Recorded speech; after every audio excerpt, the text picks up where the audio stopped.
changing the visa type from visiting or tourist visa or business visa, the famous B1, B2 visa of the United States, to change from that visa category to work visa.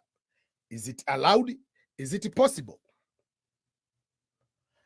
Remember, majority of countries around the world, if you visit in that particular country under the visit visa, you are not allowed to work. So United States is no exception. You are not allowed to work because the visa type doesn't allow you to work. So if you come here,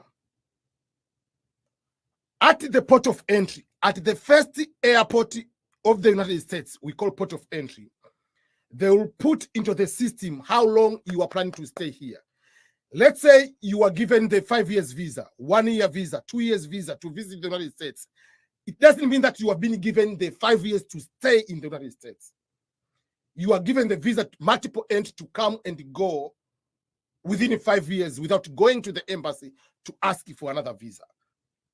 But at the port of entry, they will give you 6 more months if you want to stay in the United States. But within that time, maybe you are tempted or you think that it will be a good idea to change your visa type. Now you want to work in the United States. Previously, if you under B1, B2, you are not allowed even to apply for the jobs. You are not allowed to do the interviews. But now, from 2023, the Department of Homeland Security, through United States Citizenship and Immigration Services, USCIS, have allowed, if someone is on B1, B2 visa, not to work, has been allowed to apply for jobs, has been allowed to go to interview for jobs. But if you get the job offer, before you start, your potential employer has to go to the immigration, has to go to the Homeland Security and request for change of status from visiting where you don't have even the Social Security to go and become the work visa, where you'll be also given the Social Security number. But being allowed doesn't mean that it's practical. It is very difficult because in any job you're going to apply, one of the questions will be asked, are you allowed to work in the United States? That means, do you have work authorization? The answer will say yes. Will you require sponsorship of any kind, even in the future? So most of the companies, if you require sponsorship either beginning or in the future, they don't employ you.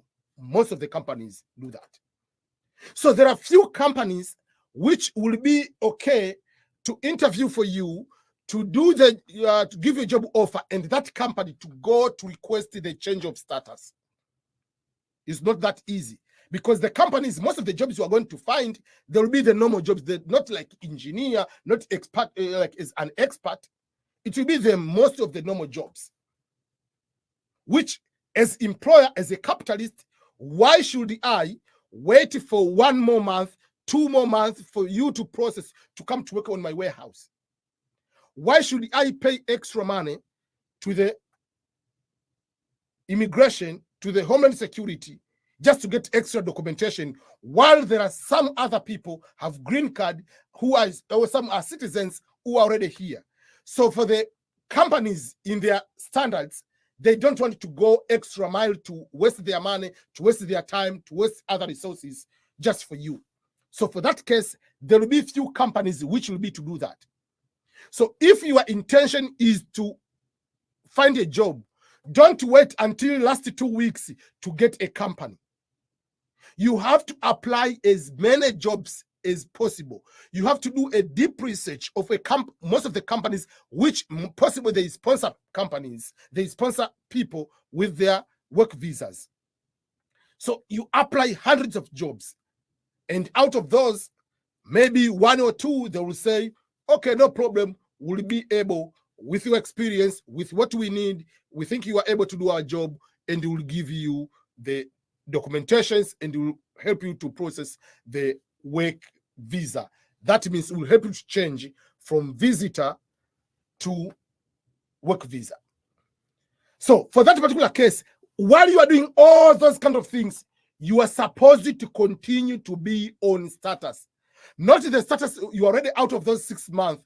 Then let me find a job, employer will go and give me change the status. They will not be able to change your status if you are already out of status.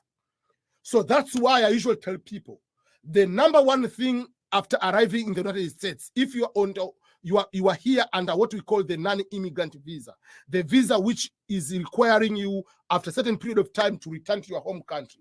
And if your goal is to stay here for a longer time, you have to act as soon as possible. You have to know what is your next move.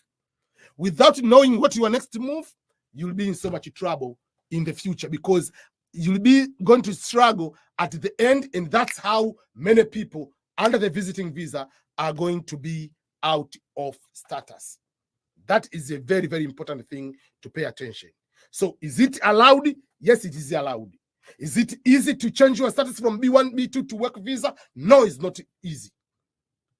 In my opinion, it is easier to change from a visiting visa to change to become a student than changing from visiting visa to go and become the work visa.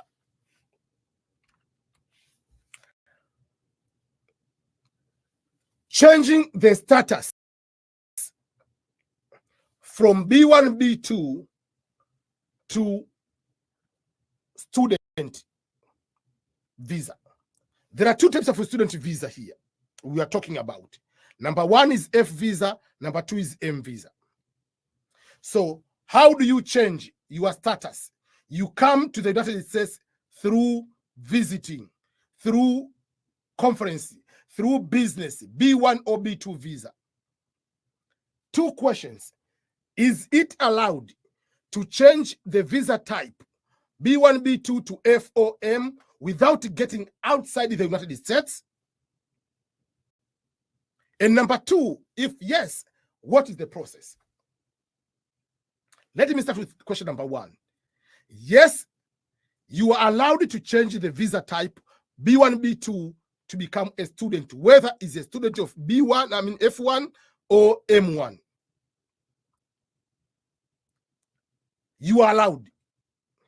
And when you change the status, you don't need to go outside the United States. Remember, visa is what allows you to cross the border to come to the country. So the visa will allow you to come to the United States. What allows you to stay inside the United States is not the visa. If you change the status, you are already in the US, is what we call I-20. But for those who are going under J1, whatever other visa, it will be DS 2019. If you are under the visiting, I-94. So there is another document which allows you to stay in the country and will specify the duration of stay. So yes, it is allowed. And once you change the status, you don't need to go outside to go and put the stamp of the student visa back to come to here. But if you travel outside the country on your own for other things, yes, you need to get the visa. But you can change the visa type while you are in the United States. How do you do that? Number one, you have to do all the processes while you are legally in the United States. So don't come here. You are waiting for 1 week for the visa to expire, for your duration of stay as B1 and B2 is going to expire. Then you want to start the process, because the process will continue. You're already out of status. You must be on status while you are processing everything. How do you do that? So let's say you are here,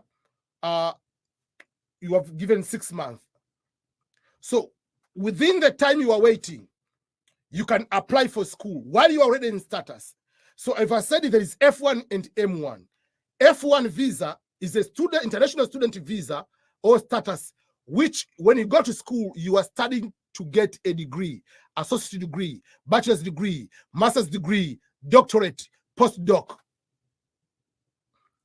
And M1 is a visa type which you study a certain profession, not to get a degree. You want to become an airplane mechanic. You want to become a pilot. You want to become a DJ, for instance. You are studying to become actor or actress, whatever, but it's not to study towards becoming, to get a degree in acting. It's a professional certification, diploma, whatever you call it, but it's a certain kind of level in a professional setting, but not towards getting a degree in that way. That is M1. So either whether you take, you are going to apply for M1 or F1, you have to apply for school, which school is allowed to take international students, which majority are. The school will give you the I-20, and then you are going to apply to the Homeland Security to change the status, and the school will help you with the paperwork. And once they change the paperwork, you are set to go to start the school without leaving the United States. So you don't need to leave the United States to finish all the process. But remember, the keyword is you must do everything while you're on status. Being on status, to apply for a recognized school which is allowed to get the international students, and to process everything while you're on status from everything, and do all the paperwork and start school as an international student. And from that moment, you'll be allowed to work, because international student is allowed to work. You'll be allowed to get the social security number, and you'll be able to continue. So those are the ways you can be able to change from B1, B2 to go to become to what? From B1, B2 to go to student. That is the easier and the fastest way than trying to change from B1, B2 visa to go to the work visa in that particular way.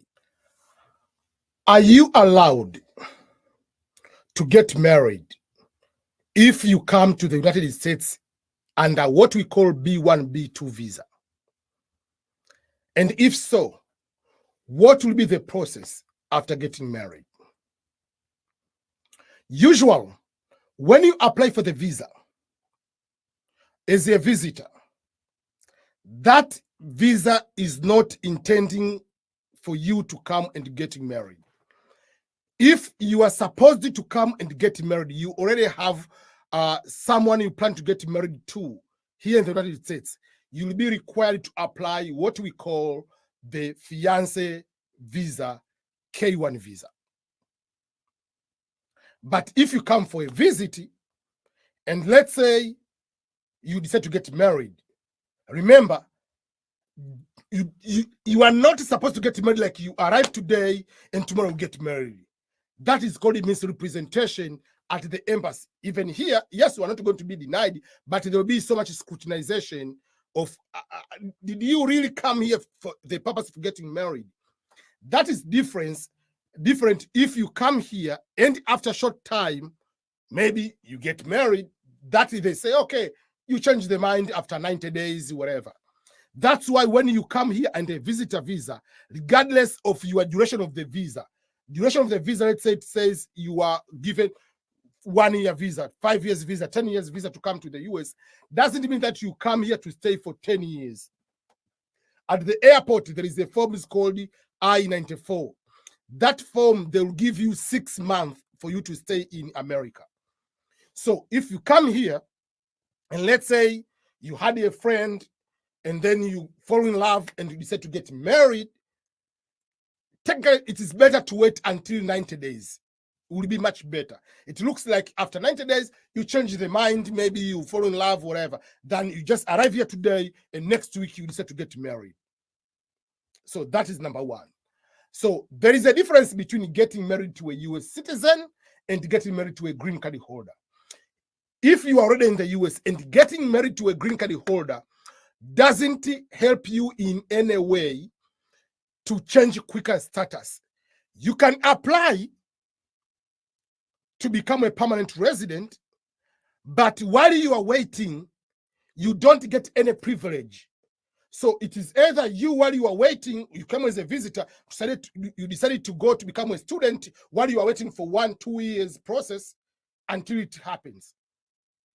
But just by marrying green card holder doesn't give you the chance, like I will explain when you get married to a US citizen. That's number one. Number two, if you are out of status here in the United States and you get married to a person who is a green card holder, you will still be required to get out of the country and apply for the waiver, not to be punished for being overstayed, so that they can start processing for your green card. But if you are married to a US citizen, number one, when you apply for green card, while you are waiting for green card, you'll be given a work permit. You'll be given work authorization card to be working like someone with a green card to any employer without any restriction while you are waiting for a green card. That's number one. So if the process takes 1 year, you'll still be allowed to work. But if you get married to a green card holder, you are not getting anything. Number two, even if you are out of status, all is going to be forgiven if you get married to a US citizen. So let's say you are here and are visiting, you stayed for 1 year more, wherever you are not supposed to go more than 6 months, you stayed for a year. And you get married to a US citizen, everything is going to be forgiven, and the process will be continuing for you to be given a permanent residence card. But if you get married to a green card holder and you overstayed, you'll be required to get out first of all. And you are not going to be given work permit while you are waiting, unless otherwise you are already here in the United States under different, maybe work visa, you are already here under student, you are already having other status on your own, and you decide to get married. So you'll be waiting, not under the umbrella of being married to a green card holder, but you'll be waiting under your visa type which you have. So the process usually when you get married to a US citizen, it can take between 4 months to a year process, depending on time to time. I've applied it for some people. I've filled in some people their paperwork. Some people go to within 6 months. Some go to for 5 months. Some go to for 4 months. Some get for 7 months. So it depends, case to case, and it depends on the state to state, all those kind of things in that particular way. So those are the important things you need to know, that you are allowed to get married, but what happens, that is the process. It is a different if you get married while you are outside the country. There is another process we'll explain in a different video, but this is while you are in the United States of America. So it's up to you. If you have a person you know is a green card holder, sometimes you can tell the person, if it's possible, is ready to become a US citizen. It will be faster if you become a US citizen and then get married to you than processing as a green card holder, which will take over 2 years process sometimes. And you need to be on a status, on other kind of status, while you are waiting for that green card.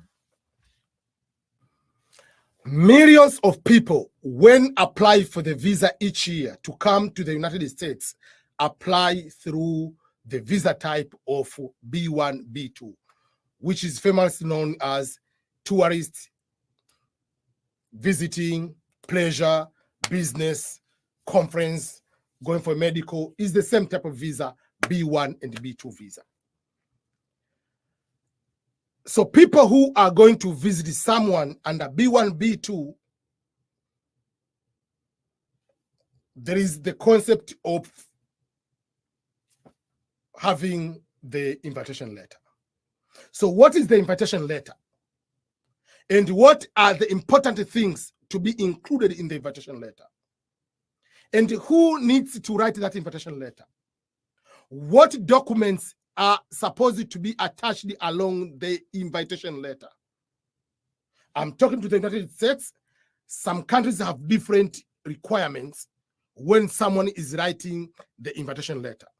Some of the Schengeni, some of the European countries have different ways.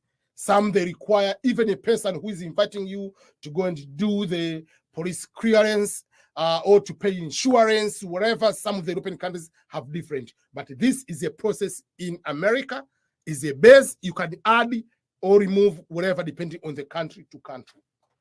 So the invitation letter, any person can write an invitation letter as long as that person is legally in the United States. I've seen or I've heard some cases where someone says, oh, I have my uncle, my relative, whatever, but doesn't want to invite me because he says until he's a citizen or is a green card holder, now he cannot invite me because he's just having a work visa or is just maybe is a student. Even a student can invite a person. As long as you are legal in the United States, you can invite any person. That's number one. So don't find excuse of not inviting someone just by telling, oh, you know, because I'm not a citizen, so I cannot invite you. Or I'm not a green card holder, I cannot invite you. As long as you are legal here, you can invite anyone.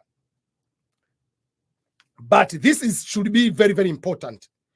Majority of people, if you are asking a person, can you please write me an invitation letter? If the person says no, you are just going to create a very big beef. Like you are going to have a conflict with that person. Oh, this person doesn't want me to come to the United States. This person is so-and-so. This person doesn't want me to succeed. This person, whatever. But before you go and blame that person, do you know the value? Do you know the weight? Do you know the consideration of that invitation letter? What percentage does that invitation letter play for you to be given the visa? Maybe 0.1% or 1%, maybe 5%, whatever. But it's a very small number of percentage that invitation letter is playing a role. The invitation letter is just a small part. The bigger part is you who is invited to prove to the US Embassy that I've been invited to go for a conference. I've been invited to go to visit my friend. I've been invited, so whatever. But I will go to that country and I will stay there for 2 weeks. After staying, I will come back. So prove to the US Embassy that you are not planning to disappear. You are not planning to overstay. You are not planning to go there and become a permanent resident, because you are applying for what we call non-immigrant visa. So prove you'll come back. So it's not the person. It's not the bank statement of the person who is inviting you. It doesn't matter, that bank statement. It's you who is invited. So before you blame the person for not writing invitation letter, prepare yourself, your professional profile. How does it look like? So if that person decides to write the letter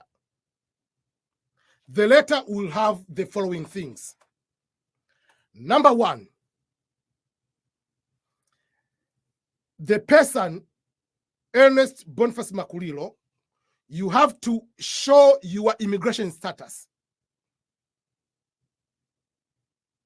You have to show the relationship between you and the person you are inviting. Again, you have to include the itinerary. What are the things you are planning to do when the person is here? Because if you come here and you are planning to rob some people, whatever, you have to articulate not everything, but the tentative plans, which will show the purpose of the visit technically. So those are some of the things you need to include. So my name is so-and-so. I live in Belton, Missouri, United States of America, under this address. I'm a US citizen, and I'm inviting my brother, I'm inviting my mother, I'm inviting my sister, I'm inviting my friend, so-and-so. So you establish who you are inviting, because they want you to know the person you are inviting. Do you know the person? Don't be used. Because among the responsibility of the embassy is to make sure that people in America are not going to be taken advantage of. You cannot just invite a terrorist. You have to invite a person you know. So they want you to establish the relationship, a friend, neighbor, relative, whatever. What is the relationship with that person? Again, what is the purpose of that visit? That one. In addition to that, there is another important part. If you come here, where are you going to stay? Who is going to cover the expenses while you are in the United States? Why that is crucial? Because that one is going to determine, the bank statement is going to determine how much money you need to have for you who is invited to spend in the US while you are here. So if you say the person whom we're inviting will come to my home and stay here in our house, in our apartment, meaning the person who is going to be invited doesn't need to have hotel reservation. You see? That's the bigger part. And then, because I'm staying here, my expenses will go down compared to if I say I'm going to visit on my own, I'm going for honeymoon on my own, I need to have all these kind of plans, tickets, and all those kind of things in advance. So that is what we call the invitation letter. Who you are, the person, I'm the one inviting. Who am I in terms of names, immigration status, relationship to the person I'm inviting, the reason of inviting, plus the itinerary, and who is going to cover the expenses of that trip. And then I'll attach the documents to prove that my identification and my immigration status. If I'm a US citizen, I can just give the passport. The passport will act as identification and also the immigration documentation. But let's say if you say I'm green card holder, you will put your passport of your country. If you are from Ghana, if you're from Kenya, you're Tanzanian, you will put your passport page and you will put your green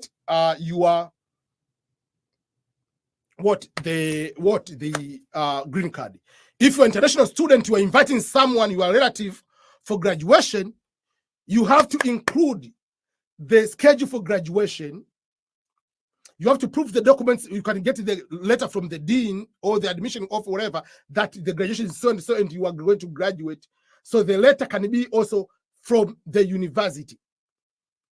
If you are inviting someone for the wedding, I can put the invitation, normal invitation letter, but I can ask a priest, I can ask, for instance, a church leader, maybe that's where the venue is going to happen. They can also write, yes, like the announcement from the church, on this day there will be a wedding or so and so. That way. If there is a card already, printed card also should be attached. So depending on the nature of the invitation. If the invitation is going to be written by a company, EBM Scholars company is going to invite you. The company will need to introduce themselves that they are legally company incorporated in America. So they have to put the documentation to prove that it's a legal company and is inviting you and will do the rest of the things. So those are the invitation letter. So everything depends on you who is going to be invited.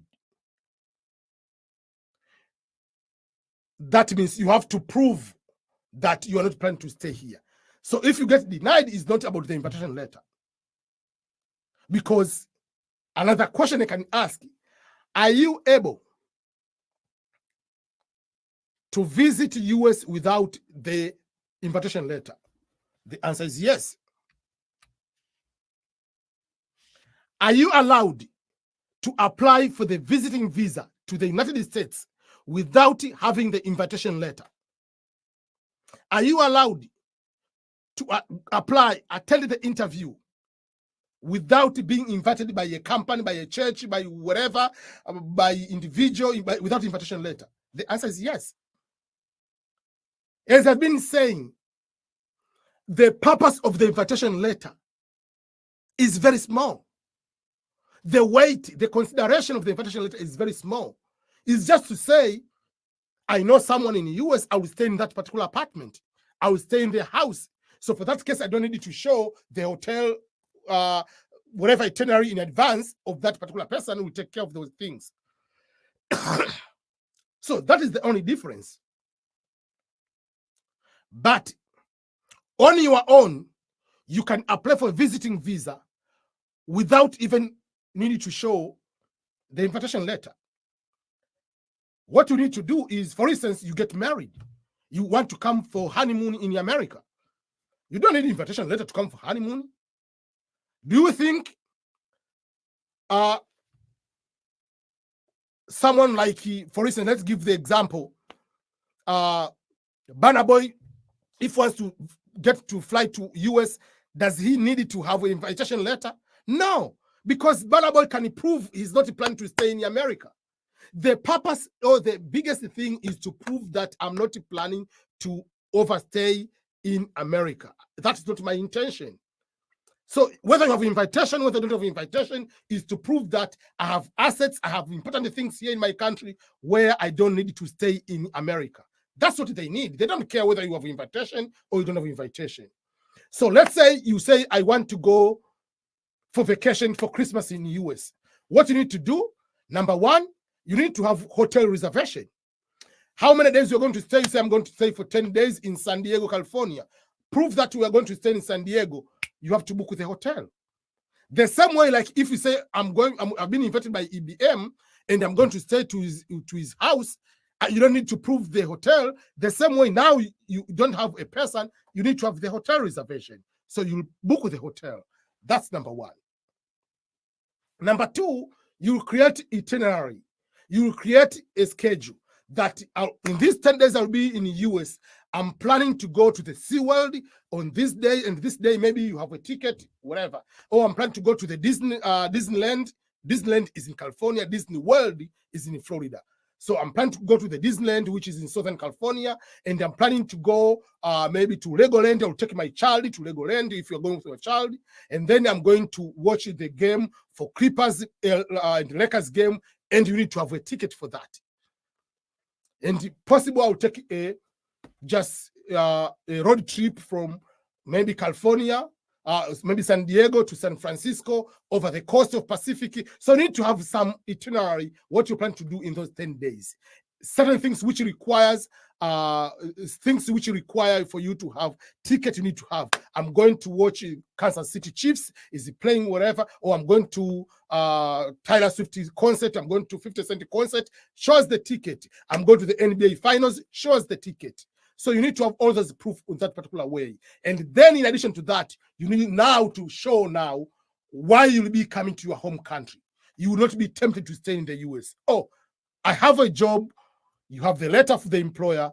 How much money do you make? You show there, you have a bank statement, you have a house, you have a family, you have blah, blah, blah. So you need to have all the other evidence to prove that I will not be tempted to stay in America. So if you have all those evidences, you can apply the visiting visa, even without having invitation letter. Do you think, for instance, if my brother, who are professors, who are, for instance, my brother is deputy vice chancellor, does he need to come to stay in the US? No. So he doesn't need my invitation letter. He can decide to apply for a visa. I'm going to have vacation for a few days. I'm going to have a tour to Stanford. Obviously, he's a professor. So he's not going to be tempted to leave his job, to leave his title, to come here. You see, that's what they are looking at. So don't put a blame for person who is, if he's not inviting. If you have the qualifications of getting the visiting visa, doesn't matter whether you have an invitation letter or you don't have an invitation letter, you can also be given the visa. So that is important for you to make sure that you understand the invitation letter and also to apply the visa without invitation letter. So having invitation letter is not everything, and not having is not everything. Someone like Diamond Platinums of Tanzania, Harmonize, they don't need the invitation letter per se, because they know they don't need it to disappear in America. They have their own establishment as good artists. They have their own money. They have their own whatever. Wizkid doesn't need to stay in America at all. They have their own good life in Nigeria already, better than people in America. So they don't need it to be here.